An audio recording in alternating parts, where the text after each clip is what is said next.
Fala pessoal, tudo bem com vocês? Por aqui, Yuri Camilo, do projeto Entrevistador Forense. E nós estamos aqui dando continuidade à série A Arte da Guerra, né? Como eu comentei para vocês no capítulo ali de introdução, ou seja, no episódio de introdução, a nossa ideia durante o ano é fazer aqui uma resenha desse livro A Arte da Guerra, é claro, trazendo uma pegada, uma roupagem aqui em termos de compliance, de investigações corporativas de forma geral. Beleza, pessoal? Aqui a gente vai tratar nesse episódio do capítulo 1, né, que ele chama de desenvolvendo os planos, né? Então a gente vai fazer, pessoal, uma análise aqui, ou tentar trazer uma correlação desses 5 elementos estratégicos que definem o posicionamento competitivo, digamos assim, ou analisando em termos de inteligência, como que esses 5 elementos podem deixar o ambiente, o cenário de compliance e de investigações corporativas de uma forma mais inteligente para que vocês ajam com cautela, com sabedoria, adotando, é claro, esses 5 elementos aqui. E quais são os 5 elementos? É a missão ou lei moral, é o clima ou o céu, é o solo ou a terra, é a liderança ou comando e é método ou disciplina, pessoal. Então, a depender da tradução, ele traz como uma ou outra nomenclatura, tá bom? Então, o que é que fala aqui, pessoal? A grosso modo, é claro, fazendo uma análise aqui, tentando, fazer uma análise bem sucinta aqui sobre cada elemento, a gente vai falar da missão. É comum, pessoal, as empresas estipularem um propósito que todos devem seguir. Então, todas as empresas praticamente têm isso lá, tem suas missões, valores, propósitos e tudo mais. Mas será, pessoal, que a missão da sua empresa ela é conhecida de fato por todos? O livro, pessoal, ele traz uma situação muito interessante aqui, que ele diz que todos devem seguir a missão com o risco da própria vida e não se deixar intimidar por nenhum perigo. Então ele traz aqui um cenário de risco à vida e traz um cenário de intimidação por perigo. Agora, pessoal, a gente fazendo um paralelo aqui com a área de compliance ou trazendo uma pegada de investigações corporativas, Quais são esses perigos? Os perigos aqui eles podem ser perigos internos, que pode ser a quebra de um procedimento intencional ou de forma culposa, não intencional, que resulte na parada, por exemplo, de uma linha de produção, de uma linha de expedição de uma empresa, em acidentes de trabalho ou em incidentes de trabalho que resultem ali situações operacionais, furtos ou roubos, aí a gente entra na questão de crimes contra o patrimônio ou na questão comportamental também, desvios de comportamento de forma geral, pessoal. Ou seja, o perigo aqui, ele é o dano em potencial, essa questão muito trazida da gestão de risco. Então, o perigo aqui é o dano em potencial. Quais são os perigos externos, pessoal? Pode ser a oferta ou recebimento de uma vantagem financeira indevida, conflito de interesse com um fornecedor que gere ali um direcionamento ou um favorecimento. O risco à vida aqui, pessoal, que o livro traz, a gente pode também fazer um paralelo aqui com a vida ou a saúde financeira da empresa, a vida ou a saúde reputacional da empresa, pois todas essas situações descritas, pessoal, aqui, esses exemplos que eu trouxe para vocês, eles podem implicar nesses resultados. Então, tanto um perigo interno, pode causar ali um resquício à vida financeira ou reputacional da empresa, como também situações externas. Perigos externos que eu falei para vocês podem trazer também alguns desdobramentos aqui à vida financeira ou à saúde reputacional da empresa, beleza? Quando a gente está falando aqui de investigação corporativa, a missão, que é esse primeiro elemento, ela pode ser o escopo das nossas atividades ou limites das investigações, o planejamento e o entendimento sobre esses objetivos e os limites éticos profissionais, eles devem, pessoal, nortear toda a equipe de investigação. Não é à toa que esse elemento, missão, ele também é chamado em algumas tradições de lei moral. Então ele está muito atrelado, relacionado à questão da ética, tá bom, pessoal? Como a gente está trazendo aqui de risco e perigo, quais são os perigos aqui que podem gerar em uma investigação possivelmente mal sucedida, digamos assim? O descumprimento de lei, né? O descumprimento de normas ou condutas que tenham ali sinalização não ética, né? Ou seja, atrelando especificamente a questão ética aqui, desrespeito, por exemplo, em entrevistas à dignidade do colaborador, né? Constranger, ofender, intimidar o colaborador, por exemplo, seria, entre aspas, aqui uma transgressão, né? Um perigo aí à situação que pode gerar ali desdobramentos até que envolvam a vida financeira ou reputacional de uma empresa, beleza, pessoal? Portanto, aqui, qual é o cerne da questão? As equipes, pessoal, e aqui trazendo muito para uma pegada de investigação, elas devem criar uma missão e um escopo que avalie, que analise a probabilidade de tais danos em potencial, que são esses perigos, acontecerem. E aí, com esse cenário, né, de probabilidade em termos de danos em potencial, vocês vão conseguir eventualmente minimizar esses riscos, ou seja, deixar esses riscos ou toleráveis ou mínimos de acontecer para que essa missão de vocês não seja afetada, beleza? E vocês vão perceber, pessoal, até o final aqui desse capítulo que todos esses elementos eles devem ser tratados em conjunto, tá bom? Então, quando a gente está falando agora do segundo elemento, que é o clima ou o céu, o que o livro traz, né?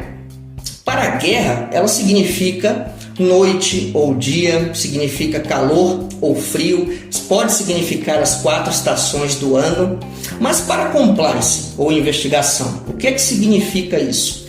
Significa dizer que é interessante que nós não tomemos, né, decisões precipitadas, né, avaliando o risco-benefício de cada movimento, pessoal. Lembrando que a gente está falando aqui de clima, então a gente deve avaliar o risco-benefício de fazer um movimento em relação ao clima.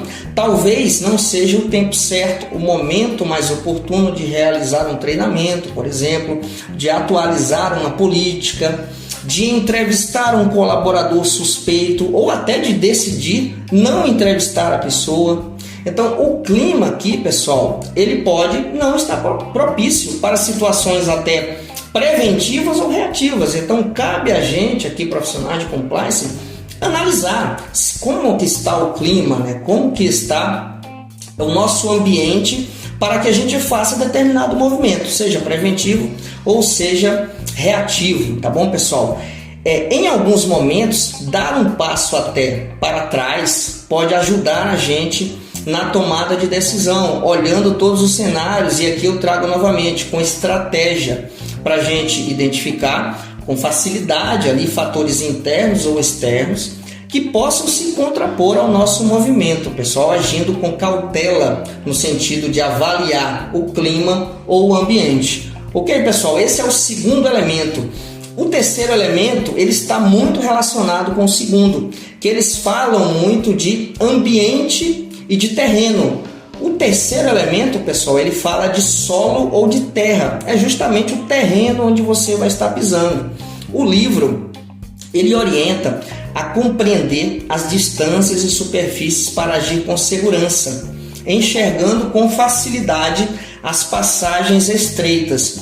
E por que eu estou falando passagens estreitas? Porque lá no final desse comentário sobre esse terceiro elemento, vocês vão entender onde que eu quero chegar. Maquiavel, pessoal, no livro dele, aqui trazendo um outro livro aqui para dentro, né, desse comentário sobre o livro A Arte da Guerra, Maquiavel, no livro O Príncipe, ele diz que o avanço e a ocupação do local é fundamental, pois você conseguirá facilmente perceber as desordens.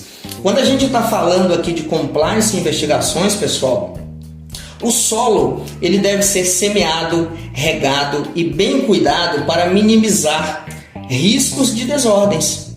Mas as desordens aqui pode ser a falta de credibilidade do seu sistema de gestão de compliance, a falta de confiança no seu canal de ética, a sensação de impunidade, e tais resíduos eles podem ser criados a partir, por exemplo, de uma investigação mal conduzida, né? Então esse solo, pessoal, solo firme, com esse solo firme, a gente consegue nos manter e manter o nosso sistema de gestão de compliance seguro em passagens estreitas que eventualmente a nossa caminhada fizer, né, que a gente chegue em algumas passagens estreitas, por conhecer o terreno. Então, mesmo que seja uma passagem estreita, uma passagem desafiadora, se a gente analisar com cautela o solo ou o terreno, a gente vai passar por ali de uma forma tranquila, de uma forma segura, assim como Leônidas fez lá nas Termópilas,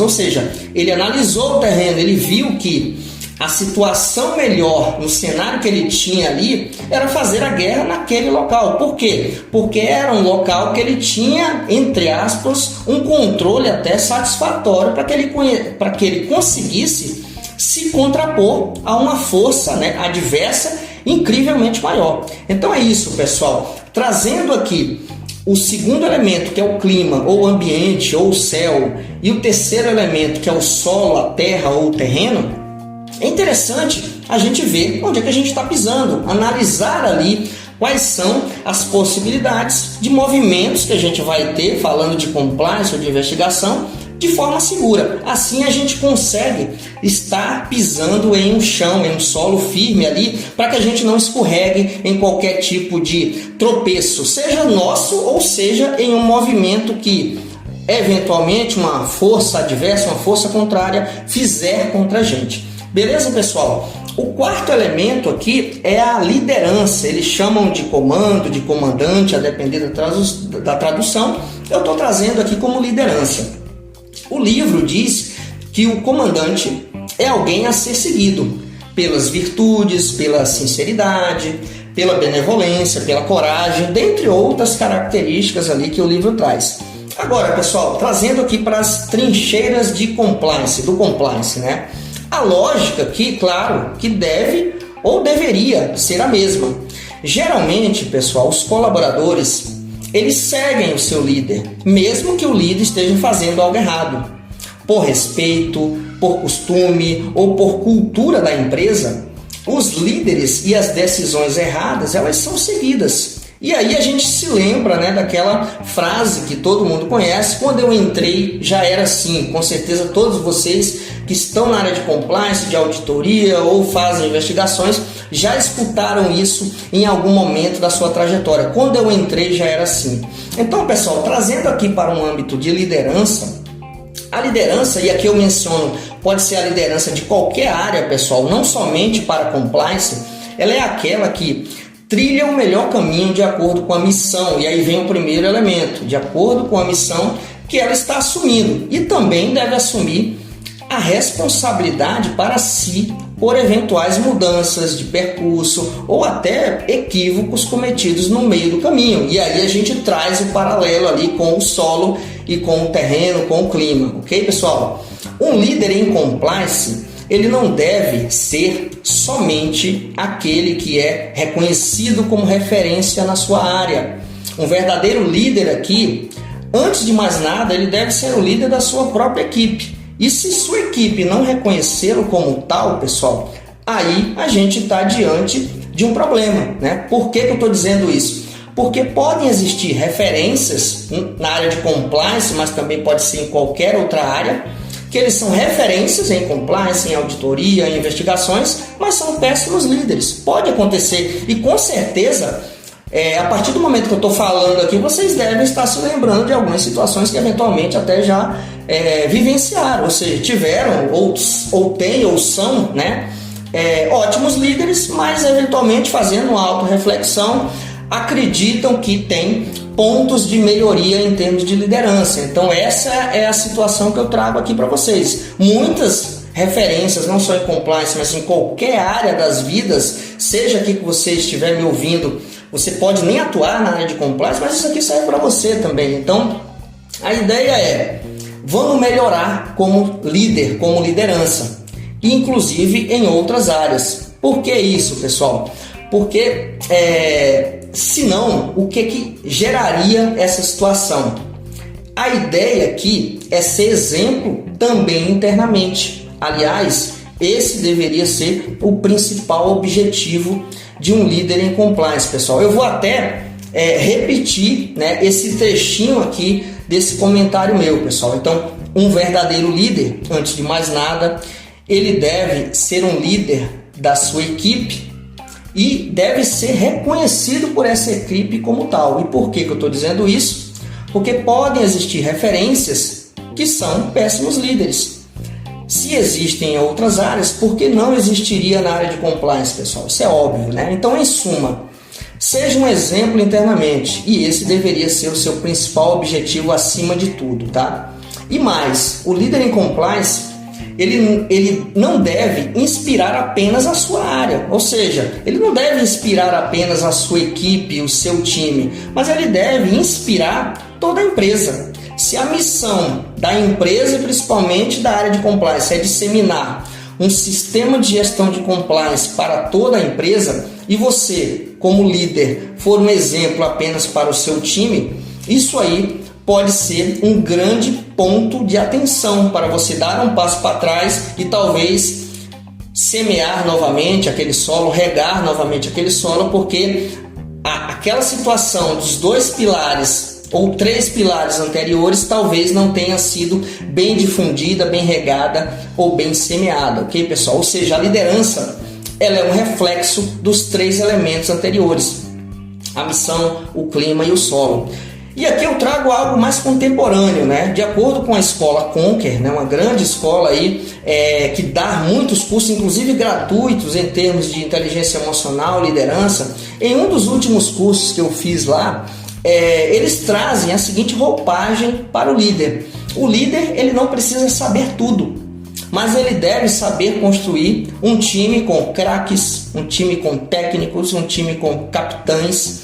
É aquele que equilibra escolhas presentes, reais, e escolhas futuras. É aquele que reflete e que analisa cada passo. E é aquele sensível à diversidade profissional.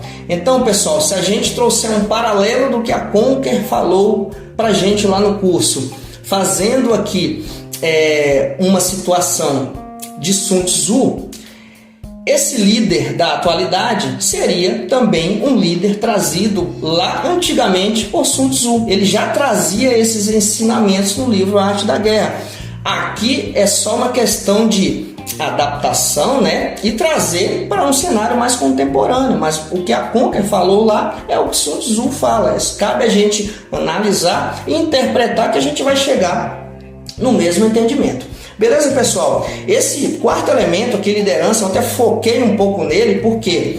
Porque o time da área de compliance, geralmente, né, na maioria das empresas, elas têm uma liderança ali, tem um líder que dá o norte, que dá o direcionamento, seja para a equipe, e aí falando de compliance e investigações, ou seja para o sistema de gestão de compliance. Então, fez todo sentido aqui eu focar um pouquinho nessa questão da liderança, porque ele vai ter todo o reflexo e todo o impacto nesses 5 elementos que eu estou falando.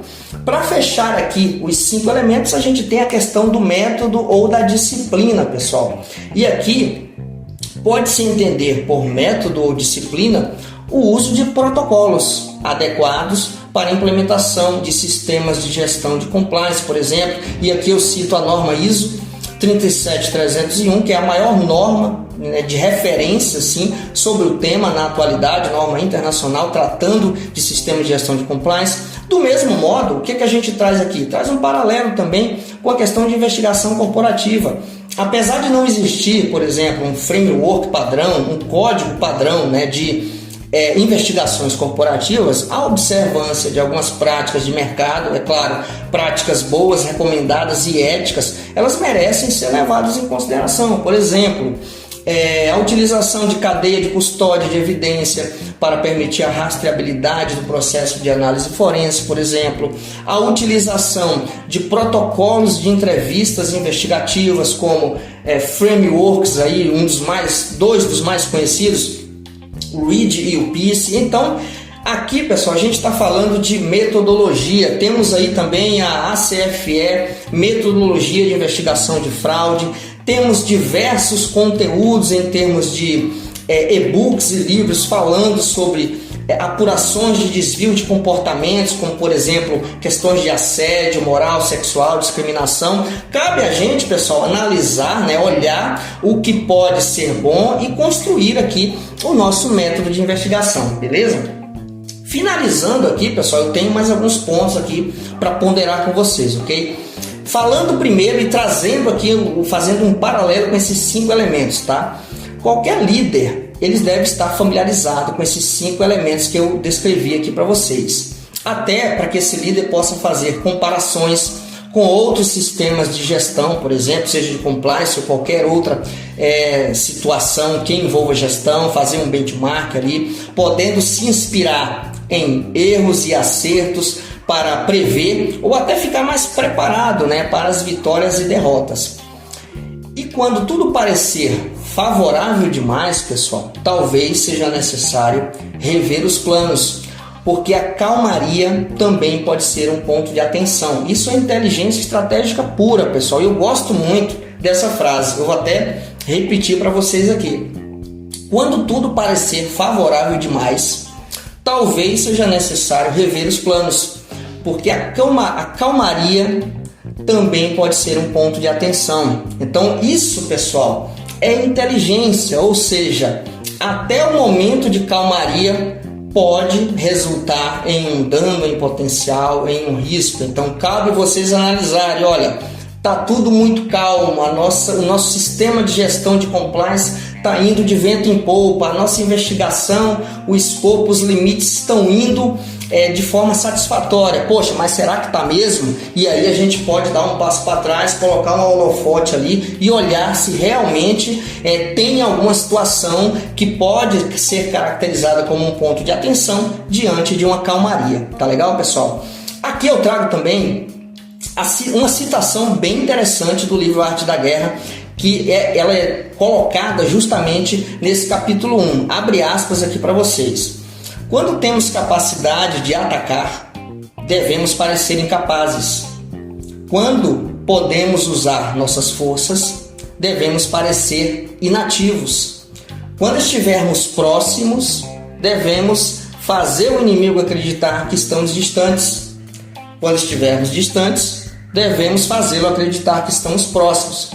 Aqui, pessoal, fecha aspas, tá? Aqui eu vou deixar vocês refletirem com essas frases que eu coloquei. Vou deixar que vocês reflitam e tragam aí, podem trazer para mim nas redes sociais quais são as principais ideias ou nortes que vocês tiveram a partir da leitura, né? Ou de vocês estarem escutando aqui essa frase que eu deixei para vocês, beleza? Mas em suma aqui, eu trago a minha ponderação.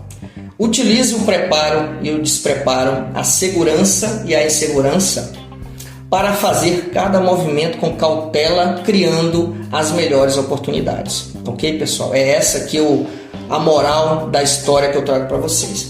Para fechar aqui esse capítulo, eu trago, como a gente falou muito de perigo e de risco, eu trago aqui a definição de risco, né, segundo a ISO 31000, que ela trata especificamente de gestão de risco. Então, para essa ISO, o risco é o efeito da incerteza sobre os objetivos.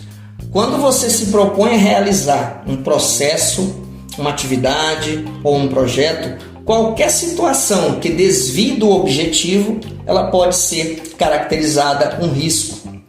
Estes desvios, pessoal, eles podem ser ameaças, mas podem gerar oportunidades também. E aí entra uma questão de risco positivo. O que eu quero dizer com isso? Para a gente não encarar o risco somente como algo negativo.